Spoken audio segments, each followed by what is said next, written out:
Hello friends, welcome back to English Karkalam. This is Mageshwari. Today we are going to learn did not and could not. இந்த ரெண்டு இதுக்கும் என்ன difference and இதை எங்கெல்லாம் நம்ம use பண்ணலாம் அப்படிங்கிறத தான் இன்றைக்கான வீடியோவில் நம்ம பார்க்க போகிறோம்.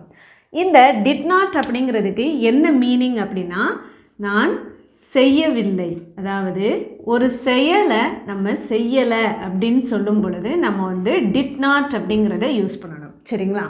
அண்ட் could not இதுக்கான மீனிங் என்ன அப்படின்னா முடியலை, என்னால் இந்த செயலை செய்ய முடியவில்லை அப்படின்னு சொல்லுவோம் இல்லையா? இந்த இடங்களில் நம்ம could not யூஸ் பண்ணணும். இவ்வளோதாங்க. did not அப்படின்னா நான் அந்த செயலை செய்யலை, could not அப்படின்னா என்னால் அந்த செயலை செய்ய முடியலை. ஸோ ரெண்டுக்கும் வித்தியாசம் இருக்குது இல்லையா? இது ரெண்டையுமே நம்ம பாஸ்ட் டென்ஸில் யூஸ் பண்ணணும். did not அப்படிங்கிறது பாஸ்ட் ஆக்ஷன் இல்லையா? ஃபார் எக்ஸாம்பிள், நான் நேற்று படிக்கலை, நான் நேற்று படத்துக்கு போகலை. ஸோ இந்த இடத்துல நம்ம அந்த ஆக்ஷனை பண்ணலை அப்படின்னு சொல்லிட்டு பாஸ்ட்டில் நடந்ததை பற்றி நம்ம நெகட்டிவாக சொல்கிறோம் இல்லையா? could not அப்படிங்கிறதையும் நம்ம பாஸ்ட் டென்ஸில் யூஸ் பண்ணலாம். அது எந்த இடத்துல அப்படின்னா பாஸ்ட் இன்எபிலிட்டி, நம்மளால் ஒரு விஷயம் முடியும் அப்படின்னு சொல்லும் பொழுது நம்ம கேன் யூஸ் பண்ணுவோம் இல்லையா? ஐ கேன் ரீட், என்னால் வாசிக்க முடியுது. ஐ கேன் ஈட், என்னால் சாப்பிட முடியும். ஸோ இந்த மாதிரி நம்ம சொல்லும் பொழுது அது நம்ம ப்ரெசன்ட் டென்ஸில் கேன் யூஸ் பண்ணுவோம். இதையே பாஸ்ட் இன்எபிலிட்டி, பாஸ்ட்டில் என்னால் ஒரு விஷயத்தை பண்ண முடியலை அப்படின்னு சொல்லும் பொழுது நம்ம could not யூஸ் பண்ணலாம். ஃபார் எக்ஸாம்பிள், என்னால் சாப்பிட முடியலை, என்னால் எழுத முடியலை. ஸோ இந்த மாதிரி நம்ம சொல்லலாம். நேற்று என்னால் மேரேஜை அட்டன் பண்ண முடியலை. ஸோ இப்போ நம்ம இதுக்கான சென்டென்சஸ் என்ன அப்படிங்கிறத பார்த்துடலாம். அண்ட் அதுக்கு முன்னாடி நீங்கள் இன்னும் இங்கிலீஷ் கற்கலாம் சேனலை சப்ஸ்கிரைப் பண்ணாமல் இருந்தீங்க அப்படின்னா சப்ஸ்கிரைப் பண்ணிவிட்டு பெல் ஐக்கானை கிளிக் பண்ணுங்கள். அண்ட் வாங்க வீடியோக்குள்ளே போகலாம். ஸோ இப்போது நம்ம did not யூஸ் பண்ணி சென்டென்ஸ் பார்க்குறதுக்கு முன்னாடி அதை எப்படி எழுதணும் அப்படிங்கிறத பார்த்துடலாம். ஃபஸ்ட்டு நம்ம என்ன எழுதணும் அப்படின்னாங்க, சப்ஜெக்ட் எழுதணும், சரிங்களா? நெக்ஸ்ட்டு did not, எந்த ஒரு சப்ஜெக்டாகவே இருந்தாலும் நம்ம did not தான் யூஸ் பண்ணணும். ஒருவேளை நம்ம ப்ரெசன்ட் டென்ஸை யூஸ் பண்ணால் மட்டும்தான் நம்ம அந்த இடத்துல don't doesn't யூஸ் பண்ணணும், சரிங்களா? இது ஒரு பாஸ்ட் டென்ஸ். ஸோ நம்ம did not எல்லா சப்ஜெக்ட்டுக்குமே யூஸ் பண்ணணும். அடுத்ததாக நம்ம பேஸ் வேர்பை யூஸ் பண்ணணும். பேஸ் வேர்ப் அப்படின்னா என்னதுங்க? V1 verb. அது எப்படி ஒரு பாஸ்ட் டென்ஸில் நம்ம பேஸ் வேர்பை யூஸ் பண்ணுறது அப்படின்னு சில பேர் கேட்பாங்க. V1 வேர்ப் இல்லையா? V1 வேர்ப்னா என்னது? ப்ரெசன்ட் வேர்ப் இல்லையா? ஸோ இந்த ரூல் என்ன அப்படின்னா, நம்ம டிட் வரும் பொழுது இந்த மாதிரி பேஸ் வேர்பை தான் நம்ம யூஸ் பண்ணணும். இந்த இடத்துல நம்ம அகைன் அதோட V2 வேர்பை எழுதணும் அப்படின்ற அவசியம் இல்லை, சரிங்களா? இப்போ இந்த சென்டென்ஸ் பாருங்கள். அவர்கள் சரியான நேரத்திற்கு வரவில்லை அப்படின்னு சொல்லியிருக்கோம். இப்போ அவங்க சரியான டயத்துக்கு வந்துட்டாங்க அப்படின்னா அது ஒரு சாதாரண ஒரு சிம்பிள் பாஸ்ட் டென்ஸ் இல்லையா? இப்போ நம்ம வரலை அப்படின்னு சொல்லிட்டு நெகட்டிவாக சொல்கிறோம். ஸோ ஃபஸ்ட்டு நம்ம சப்ஜெக்ட் எழுதிக்கலாம். அவர்கள் அப்படிங்கிறதுக்கு தே. தென் நெக்ஸ்ட்டு did not, ஏன்னா வரலைன்னு சொல்லிட்டு நெகட்டிவாக சொல்லியிருக்கோம் இல்லையா? அப்போது தே did not. இப்போ இதுக்கு அடுத்து நம்ம பேஸ் வெர்பை எழுதணும். வெர்பு என்னது? வர்றது இல்லையா? அதை இங்கிலீஷில் கம் அப்படின்னு சொல்லிட்டு சொல்லணும். இப்போ இந்த இடத்துல தே did not come அப்படின்னா அவங்க வரலை அப்படின்றது தான் அர்த்தம் இல்லையா? ஆனால் இதை நம்ம தே did not came அப்படின்னு சொல்லிட்டு சொல்லக்கூடாது. ஸோ did not, இந்த டிட் வந்ததுனால நம்ம இங்கே V2 வெர்பை யூஸ் பண்ணணும் அப்படிங்கிற அவசியம் இல்லை, சரிங்களா? இப்போ இதுக்கடுத்து நம்ம டைமை மென்ஷன் பண்ணியிருக்காங்க இல்லையா? சரியான நேரத்திற்கு. இது இங்கிலீஷில் எப்படி சொல்லலாம் அப்படின்னா ஆன் டைம் அப்படின்னு சொல்லலாம். ஆன் டைம் அப்படின்னா சரியான நேரத்திற்கு, சரிங்களா? இதை நம்ம கரெக்ட் டைம் அப்படின்னு சொல்லக்கூடாது, ஆன் டைம் அப்படின்னு சொல்லணும். So they didn't come on time. அவர்கள் சரியான நேரத்திற்கு வரவில்லை. ஓகே, ஸோ அந்த செயலை செய்யவில்லை. நெக்ஸ்ட், அவன் எனக்கு கால் பண்ணவில்லை, அவன் எனக்கு கால் பண்ணலை அப்படின்னு சொல்லுவோம் இல்லையா? So this is in simple past in negative sentence. So அவன் அப்படிங்கிறதுக்கு he. தென் இதுக்கப்புறம் நம்ம did not யூஸ் பண்ணணும், ஓகேங்களா? he did not. Then what is the base verb here? Call பண்ணலை அப்படின்னு சொல்கிறோம். ஸோ கால் அப்படிங்கிறது தான் என்னதுங்க? V1 verb இல்லையா? So he did not call. அவன் கால் பண்ணலை. யாருக்கு? எனக்கு. So me. he did not call me. அவன் எனக்கு கால் பண்ணலை. அவள் ஃபைல் கொண்டு வரவில்லை. அவள் ஃபைலை கொண்டுட்டு வரலை. நேற்று அவள் ஃபைல் கொண்டுட்டு வரலை, போன வாரம் அவள் ஃபைல் கொண்டுட்டு வரல. ஸோ இந்த மாதிரி ஒரு பாஸ்ட்டில் நடந்த ஒரு ஆக்ஷனை நெகட்டிவாக சொல்கிறோம். அவள் அப்படிங்கிறதுக்கு she. Then did not. So எந்த ஒரு சப்ஜெக்டாகவே இருந்தாலும் நம்ம டிட் நாட் தான் யூஸ் பண்ணணும், சரிங்களா, in simple past. What is the base verb here? கொண்டு வரவில்லை. இந்த வரவில்லை அப்படிங்கிறத மட்டும் நம்ம வந்து என்ன செய்யக்கூடாதுங்க, பார்க்கக்கூடாது. கொண்டு வரவில்லை, சரிங்களா. அப்போது கொண்டு வர்றது அப்படிங்கிறதுக்கு இங்கிலீஷில் வந்து பிரிங் அப்படின்னு சொல்லலாம். பிரிங் அப்படின்னா கொண்டு வர்றது. ஷீ டிட் நாட் பிரிங் எதனை? ஃபைலை, இல்லையா. She did not bring the file. இந்த டிட் நாட் அப்படிங்கிறத நம்ம டிடின்ட் அப்படின்னு ஷார்ட்டாக கூட சொல்லலாம். She didn't bring the file. அவன் புக்கு கொண்டுட்டு வரலை, ஸ்கூலுக்கு நேற்று அவன் புக்கு கொண்டுட்டு வரலை அப்படிங்கிறத இங்கிலீஷில் எப்படி சொல்லலாம் அப்படிங்கிறத கமெண்ட் செக்ஷனில் சொல்லுங்கள். நான் நேற்று அங்கு செல்லவில்லை, நேற்று நான் அங்கே போகவே இல்லை அப்படின்னு சொல்லுவோம், இல்லையா. So here I is a subject. Then சொல்லுங்கள் பார்க்கலாம், கூடவே சொல்லிகிட்டே வாங்க. I did not. இதை நீங்கள் என் கூடவே சொல்லி பார்த்துக்கிட்டே வாங்க, சரிங்களா. I did not. இதுக்கு அடுத்து பேஸ் வெர்ப் என்னது? செல்வது. அது வந்து கோ அப்படின்னு சொல்லலாம், இல்லையா. ஐ டிட் நாட் கோ, நான் போகலை அப்படின்னு சொல்கிறோம். இப்போது எங்கே போகலை அப்படிங்கிறத எழுதிடலாம். அங்கு அப்படிங்கிறதுக்கு தேர், அங்கே அப்படிங்கிறதுக்கு தேர், இங்கேனா ஹியர். ஓகே. நேற்று அப்படின்றதுக்கு எஸ்டர்டே. That's all. நான் நேற்று அங்கு செல்லவில்லை. நாங்கள் வெளியே செல்லவில்லை. நாங்கள் வெளியில் போகலை. நேற்று நீங்கள் என்னை விட்டுட்டு வெளியில் போயிட்டீங்க அப்படின்னு சொல்லும்போது இல்லை நாங்கள் எல்லாருமே நேற்று வெளியில் போகவே இல்லை அப்படின்னு சொல்லுவோம், இல்லையா. So first the subject is. So கூடவே சொல்லுங்கள் பார்க்கலாம். எஸ், கரெக்டாக சொன்னீங்க. வி வரணும், இல்லையா. ஸோ இதுக்கு அடுத்து did not. We did not. Then base verb go.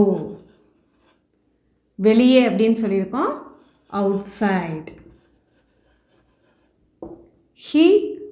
We did not go outside. நாங்கள் வெளியே செல்லவில்லை. அவன் டீ குடிக்கவில்லை. அவன் டீ குடிக்கலை. அவர் டீ குடிச்சிட்டாரா அப்படின்னு கேட்போம். இல்லை, அவர் டீ குடிக்கலை. So this is a negative. So subject is he. The negative did not. Then base verb is drink. எதனை? டீ, இல்லையா. So tea. He did not drink tea. He didn't drink tea. அவர் tea குடிக்கவில்லை. நம்ம ஒவ்வொரு சென்டென்ஸையும் பார்க்கும் பொழுது video stop பண்ணி வச்சுட்டு அதுக்கான ஆன்சரை நீங்களுமே ட்ரை பண்ணிகிட்டே வாங்க. டிட் நாட் யூஸ் பண்ணி உங்களுக்கு ஒரு சின்னதாக ஒரு அசஸ்மெண்ட் வைக்க போகிறேன். Here some small sentences. So இப்போ இந்த சென்டென்சஸை நீங்கள் என் கூடவே ட்ரை பண்ணிகிட்டே வாங்க. ஓகே. நான் கொடுக்கவில்லை. சொல்லுங்கள் பார்க்கலாம், என்ன வரும்? Yes, I did not give. நான் கொடுக்கவில்லை. I did not give. அவன் அளவில்லை. He did not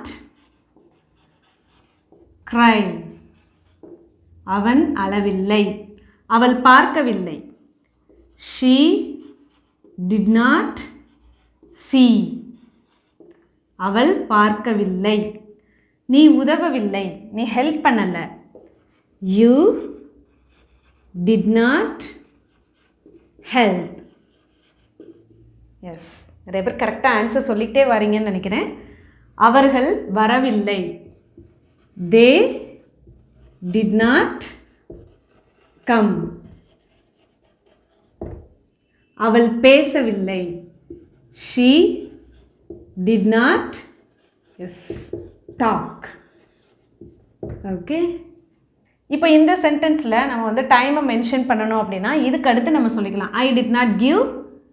எதை கொடுக்கல அப்படின்னா அதை சொல்லிக்கலாம். I did not give a pen yesterday. I didn't give a file yesterday. இந்த மாதிரி நம்ம சொல்லிக்கலாம். நேற்று நீ எனக்கு ஹெல்ப் பண்ணலை அப்படின்னு சொல்கிறோன்னு வச்சுக்கோங்க. அப்போ you did not help me yesterday. So இந்த மாதிரி சொல்லலாம். இப்போ she did not see him yesterday. அவன் நேற்று அவனை பார்க்கலை. ஸோ இந்த மாதிரி நம்ம இதுக்கு அடுத்து வந்து என்ன செய்யணும் அப்படின்னா இந்த வெர்போட ரிலேட்டடாக இருக்கக்கூடிய அந்த ஆப்ஜெக்ட் என்ன அப்படிங்கிறத சொல்லிவிட்டு அதுக்கடுத்து நம்ம டைமை மென்ஷன் பண்ணி சொல்லிக்கலாம். இவ்வளோதாங்க. நெக்ஸ்ட்டு நம்ம குட் நாட் யூஸ் பண்ணி எப்படி இங்கிலீஷில் பேசலாம் அப்படிங்கிறத பார்க்கலாம். ஸோ இந்த குட் நாட் அப்படிங்கிறத எப்போ யூஸ் பண்ணுவோம்? முடியலை அப்படின்னு சொல்லும் பொழுது, ஒரு செயலை என்னால் செய்ய முடியவில்லை அப்படின்னு நம்ம சொல்லும் பொழுது நம்ம குட் நாட் வந்து யூஸ் பண்ணணுங்க, மறந்துடாதீங்க. அண்ட் இதை வந்து எப்படி எழுதலாம் அப்படின்னா, ஃபஸ்ட்டு எப்பவும் போல் சப்ஜெக்ட் எழுதிக்கோங்க. எந்த சப்ஜெக்ட் வந்தாலும் பரவாயில்ல, நம்ம அதுக்கு குட் நாட் தான் யூஸ் பண்ணணும், சரிங்களா? நெக்ஸ்ட்டு வந்து பேஸ் வெர்ப், அதாவது V1 வெர்பை யூஸ் பண்ணணும். ஸோ அதே மாதிரி தான் டிட் நாட்க்கு பதிலாக குட் நாட் வந்து யூஸ் பண்ண போகிறோம். ஓகே, ஸோ ஃபஸ்ட்டு சென்டென்ஸ் பாருங்கள். என்னால் என் வேலையை முடிக்க முடியவில்லை. என்னால் என்னோடய வேலையை முடிக்க முடியலை. ஸோ இந்த சென்டென்ஸில் கவனிச்சிங்க அப்படின்னா, இதை நம்ம வந்து பேசும் பொழுது இது ப்ரெசண்ட்டா பாஸ்டா அப்படிங்கிற ஒரு கன்ஃபியூஷன் இருக்கு இல்லையா? ஸோ நம்மளுடைய தமிழ்லையே பேச்சு வழக்கில் நம்ம வந்து சொல்கிறதே எப்படி சொல்கிறோம்? நேற்று என்னால் அந்த வேலையை முடிக்க முடியல அப்படின்னு சொல்கிறோம். இன்றைக்கி என்னால் அந்த வேலையை முடிக்க முடியல. ஸோ ரெண்டு இதுக்குமே பார்த்திங்க அப்படின்னா நம்ம வந்து இந்த முடிக்க முடியவில்லை, அந்த வேலையை செய்ய முடியவில்லை அப்படின்னு தான் நம்ம வந்து சொல்கிறோம் இல்லையா? ஸோ இதில் வந்து பார்த்திங்க அப்படின்னா உங்களுடைய சிச்சுவேஷன் பொறுத்து தான். ஒருவேளை நீங்கள் வந்து ப்ரெசன்ட் டென்ஸில் பேசுகிறீங்க அப்படின்னா you have to use Gantt. Okay, அதாவது cannot. ஓகேங்களா? அதாவது என்னால் சாப்பிட முடியலை, அப்போ ஐ காண்ட் ஈட். இப்போ நம்ம சொல்லும் பொழுது ஐ காண்ட் ஈட் தான் நீங்கள் சொல்லணும். ஒருவேளை நீங்கள் பாஸ்ட், நேற்று அந்த ஃபங்க்ஷனில் என்னால் சாப்பிட முடியல அப்படின்னா you have to use could not. Okay, so ரெண்டுக்கும் டிஃப்ரென்ஸை நீங்கள் மறந்துடாதீங்க. பாஸ்ட்டில் சொல்லும் பொழுது மட்டும்தான் நீங்கள் வந்து குட் நாட் வந்து யூஸ் பண்ணணும். So here the subject is I, then could not, I could not. இப்போ இதில் வேர்ப் என்னது அப்படின்னா முடிக்க முடியவில்லை, அப்போ ஃபினிஷ் பண்ண முடியலை இல்லையா? So finish. I could not finish. என்னால் முடிக்க முடியவில்லை. எதனை? என்னுடைய வேலையை. My work. That's all. Next, அவர்களால் நேற்று வர முடியவில்லை. So here the subject is they.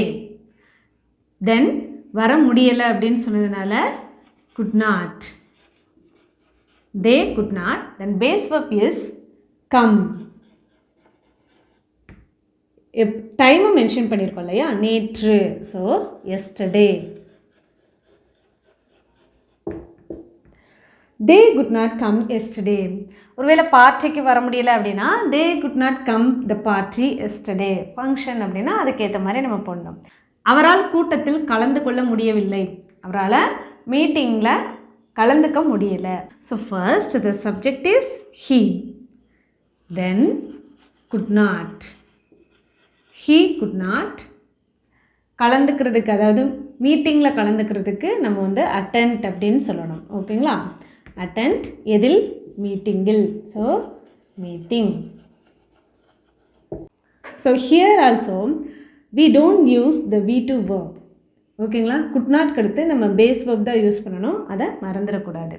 Next வந்து அவளால் தூங்க முடியவில்லை. அவளால் தூங்க முடியல, நேற்று நைட்டு ஃபுல்லாக அவளால் தூங்கவே முடியல, ஒரே கொசு கடிச்சிட்டே இருந்தது. ஸோ இந்த மாதிரி நம்ம சொல்லுவோம் இல்லையா? Here what is the subject? Yes, she could not. She could not. So here the base verb is தூங்க முடியவில்லை இல்லையா? அப்போ sleep. That's all. She could not sleep or she couldn't sleep. She couldn't sleep yesterday. So இதுக்கடுத்து டைமை வந்து mention பண்ணிக்கலாம். ஒருவேளை நீங்கள் காரணத்தை சொல்லணும் அப்படின்னா பிகாஸ் போட்டு சொல்லிக்கலாம். ஃபார் எக்ஸாம்பிள், கொசு கடியால் அவளால் தூங்க முடியல அப்படின்னு வச்சுக்கோங்க. அப்போது she couldn't sleep yesterday because of the mosquitoes. எங்களால் நிலையத்தை அடைய முடியவில்லை. எங்களால் ரயில்வே ஸ்டேஷனை போய் சேர முடியல, கரெக்டான டயத்தில் போய் சேர்ந்து எங்களால் ட்ரெயினை பிடிக்க முடியல. ஸோ இந்த மாதிரி சொல்லுவோம் இல்லையா? So here the subject is we. எங்களால் அப்படிங்கிறதுக்கு வி. சரிங்களா? Next could not. We could not. Then the base verb is அடைய முடியவில்லை இல்லையா? ரீச். எங்கள் நிலையத்தை. The station. That's all. அவளால் தொலைபேசியை கண்டுபிடிக்க முடியவில்லை. ஃபோனை வந்து எங்கேயாவது வச்சுருப்போம். ஸோ அதை வந்து எப்படி சொல்லுவோம்? நேற்று அவள் ஃபோனை எங்கெங்கேயோ தேடி பார்த்தா, ஆனால் அவளால் கண்டே பிடிக்க முடியல அப்படின்னு சொல்லுவோம் இல்லையா? So shall we write the answer for this one? She கூடவே சொல்லிட்டே வாங்க. She could not. So the base verb is yes. Find. இல்லையா? எதனை? தொலைபேசியை. Her phone அல்லது mobile phone. Okay. She could not find her phone. பெட்டியை என்னால் திறக்க முடியவில்லை. பாக்ஸை என்னால் திறக்கவே முடியல. நேற்று அவ்வளோ கஷ்டப்பட்டேன், அந்த பாக்ஸை என்னால் திறக்கவே முடியல, அந்த மாதிரி சொல்லுவோம் இல்லையா? ஸோ இந்த இடத்துல என்னால் அப்படிங்கிறது தான் சப்ஜெக்ட். ஐ குட் நாட், என்னால் அந்த செயலை செய்ய முடியவில்லை. என்ன செயல் இங்கே? திறக்க முடியவில்லை. ஐ குட் நாட் ஓப்பன், எதனை? பெட்டியை. The box. So here I gave you some small sentences for the assessment. So are you ready? The answers are அவளால் சாப்பிட முடியவில்லை. Are you ready? So அவளால் சாப்பிட முடியவில்லை. She could not eat. எங்களால் செல்ல முடியவில்லை. எங்களால் அப்படிங்கிறதுக்கு we could not go. அவர்களால் விளையாட முடியவில்லை. They could not play. So நிறைய பேர் கரெக்டாக ஆன்சர் சொல்லிகிட்டே வரீங்க. என்னால் வர முடியவில்லை. I could not come. இப்போ இந்த ரெண்டு சென்டென்ஸையும் பாருங்கள். She did not eat, she could not eat. இந்த 2 சென்டென்சஸ்க்கு இடையில என்ன டிஃப்ரென்ஸ் இருக்குது அப்படிங்கிறத நீங்கள் ஃபைண்ட் அவுட் பண்ணியிருப்பீங்கன்னு நினைக்கிறேன். ஷீ டிட் நாட் ஈட் அப்படின்னா அவள் சாப்பிடவில்லை. ஷீ குட் நாட் ஈட் அப்படின்னா அவளால் சாப்பிட முடியலை. ஸோ டிட் நாட் அப்படிங்கிறத எங்கே யூஸ் பண்ணணும்? நம்ம ஒரு ஆக்ஷனை பண்ணலை அப்படின்னு சொல்லும் பொழுது டிட் நாட் யூஸ் பண்ணணும். குட் நாட் எங்கே யூஸ் பண்ணணுங்க? ஒரு ஆக்ஷனை நம்மளால் செய்ய முடியலை அப்படின்னு சொல்லும் பொழுது குட் நாட் யூஸ் பண்ணணும். நான் விளையாடலை, என்னால் விளையாட முடியலை. ஸோ இந்த 2 சென்டென்ஸ்க்கான ஆன்சர் என்ன அப்படிங்கிறத கமெண்ட் செக்ஷனில் சொல்லுங்கள். இன்றைக்கி வீடியோவில் பார்த்த இந்த சென்டென்சஸை என்ன பண்ணணும்? நீங்களும் உங்களுடைய ரெகுலர் லைஃப்பில் இங்கிலீஷில் பேசி ப்ராக்டிஸ் பண்ணி பாருங்கள். ஹோப் இந்த வீடியோ கண்டிப்பாக உங்களுக்கு யூஸ்ஃபுல்லாக இருந்திருக்கும்னு நினைக்கிறேன். வீடியோ பிடிச்சிருந்தால் ஒரு லைக் பண்ணிவிட்டு உங்களுடைய ஃப்ரெண்ட்ஸ் அண்ட் ஃபேமிலிஸ்க்கும் ஷேர் பண்ணுங்கள். தேங்க்யூ.